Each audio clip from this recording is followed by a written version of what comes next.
So tonight, I'd like to begin with a story about my summer.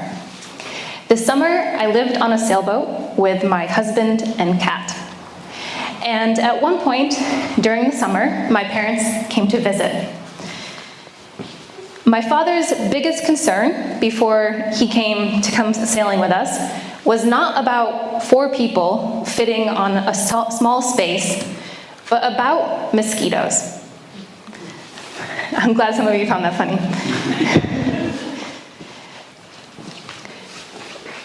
I've lived in Sweden, so I know that mosquitoes are a bit problematic here, especially in the summertime. But I assured him that on the coast, there's a lot of wind, and they don't really like to hang out there.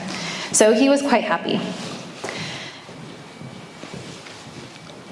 But I think that we should all be a little bit thankful that we live in a country where when we think of mosquitoes, we only think of them as maybe pests and inconveniences, and not associate them with things like malaria or dengue fever.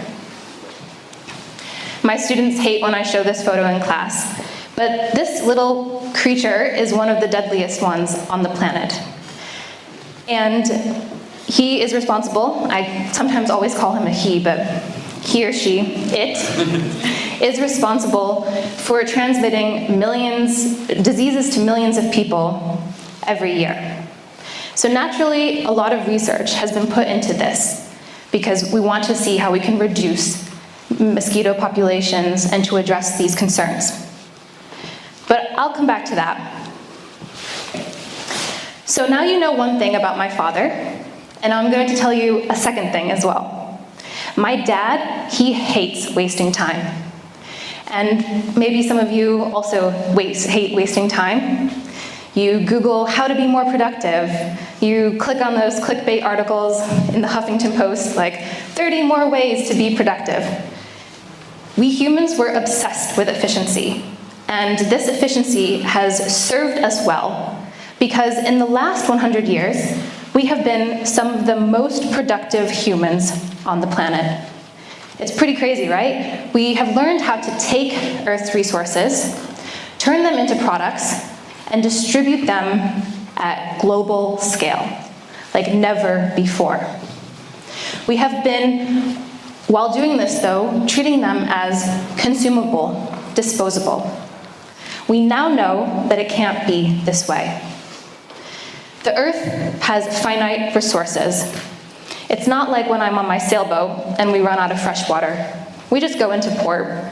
It's fine. We pick up some more water. Where does the Earth go to refuel? The good news is that we increasingly find it doesn't have to be this way.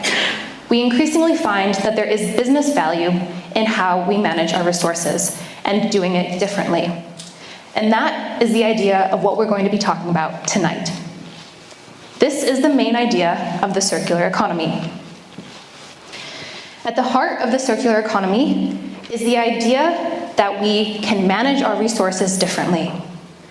And it starts with designing out waste. I'm going to switch gears and go to phones for a minute. I'd like to see a show of hands if this has happened to anyone in this room. Yeah, okay, and it's happened to about half of us here. So, were you able to replace the screen, or did you have to get a new product? Show of hands if you had to, if you were able to replace the screen. Okay, a little bit less. And if you had to get a new phone. Okay, when I do this, a lot of times the people who had to get a new phone, it's pretty much the entire people who dropped their phones. It's frustrating, right? You have a fully functioning phone, except for maybe the screen, but you have to pay to replace the entirety of the product.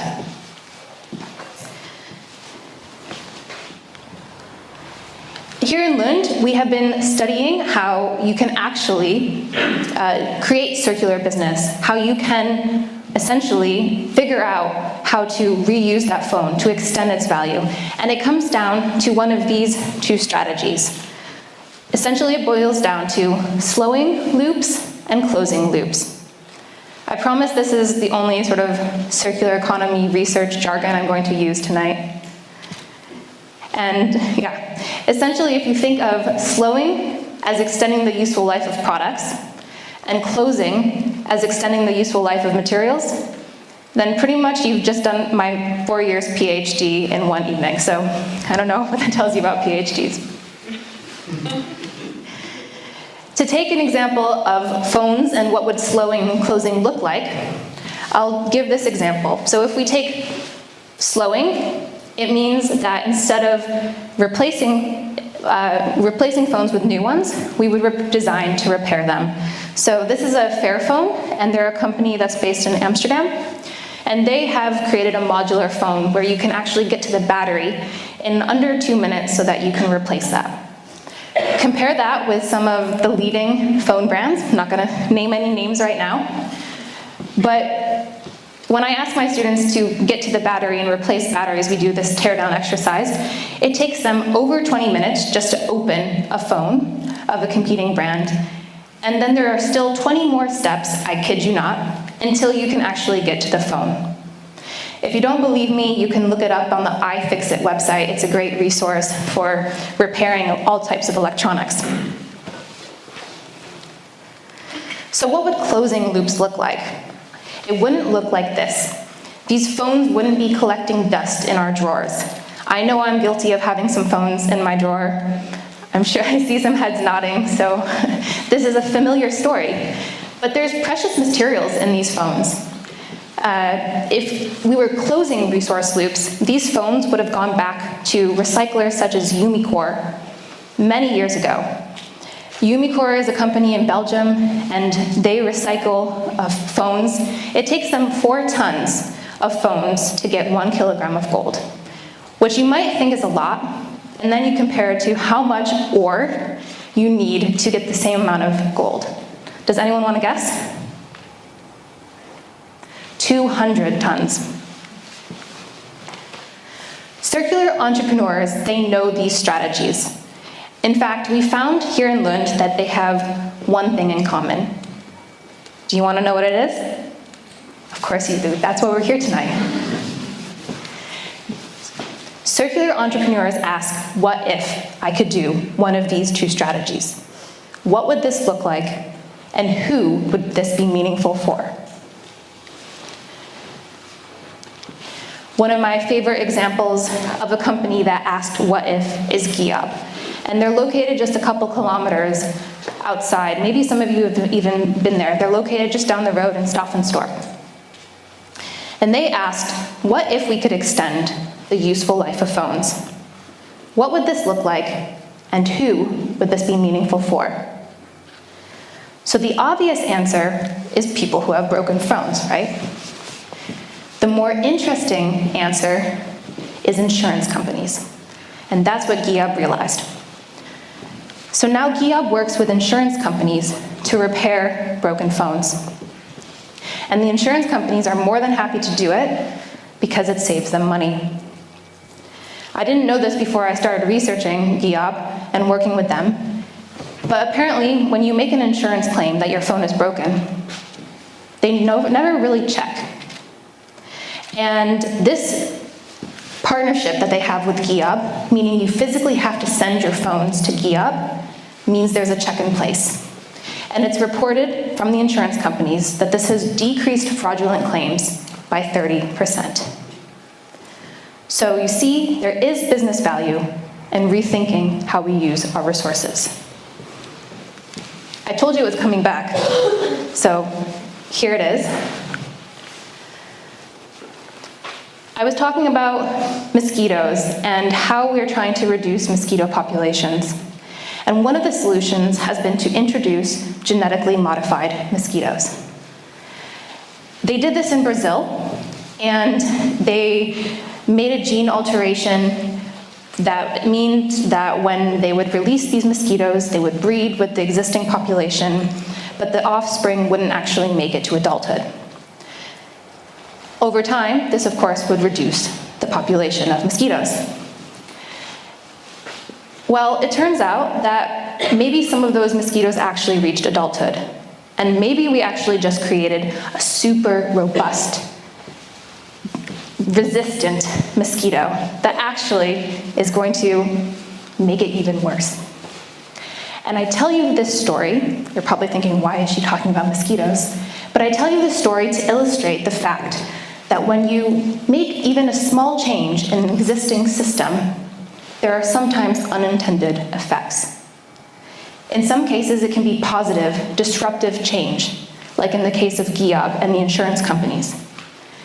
And in other cases, asking what if can lead to unintended consequences, even potentially negative effects.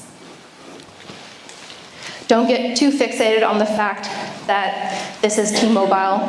This is just an example. They're not the only ones that are doing this. But programs like these, they advertise that you can get a new phone 3 times per year. And maybe they're taking the phones back and recycling them. That would maybe be considered circular economy. But it also is a way, potentially, to increase production and consumption. And so a lot of researchers are critical of these types of business models being classified as circular because it's actually not reducing and decoupling economic growth from resource consumption. So sometimes asking what if is not always environmentally beneficial. Nevertheless, it shouldn't stop us from asking. Last week was a record-breaking week with the climate strikes, and millions of people walked around and said, we need to act. We need to act now, because if we don't, our ever-finite resources will dwindle even more. Our ever-growing waste streams will get even larger, and our ever-warming planet will get even warmer. It starts with asking, what if? So tonight, I challenge you to start asking what if, because I know many of you feel the same way as these people up here. But awareness without action is meaningless. We need to act now. And I challenge you because large companies are trying. They really are. They're trying to ask what if. Some of them are doing it successfully. But you, as an entrepreneur, you have a leg up. You don't have an established supply chain already. You don't have an old guy. Sorry. You don't have an old guy sitting at the head of your company. You have the freedom to ask what if. And since getting started with anything is always the hardest part, I've put together a website that has tools and resources for you to start asking what if. You can find it at trendspotting.gettingintheloop.com. It showcases different things that the university has been doing and other great work by partners that we work with. Circular economy is not a trend. It has to be part of the solution going forward. We can rethink how we use our resources, and it starts with asking, what if? We just have to watch out for those mutant mosquitoes. Thank you.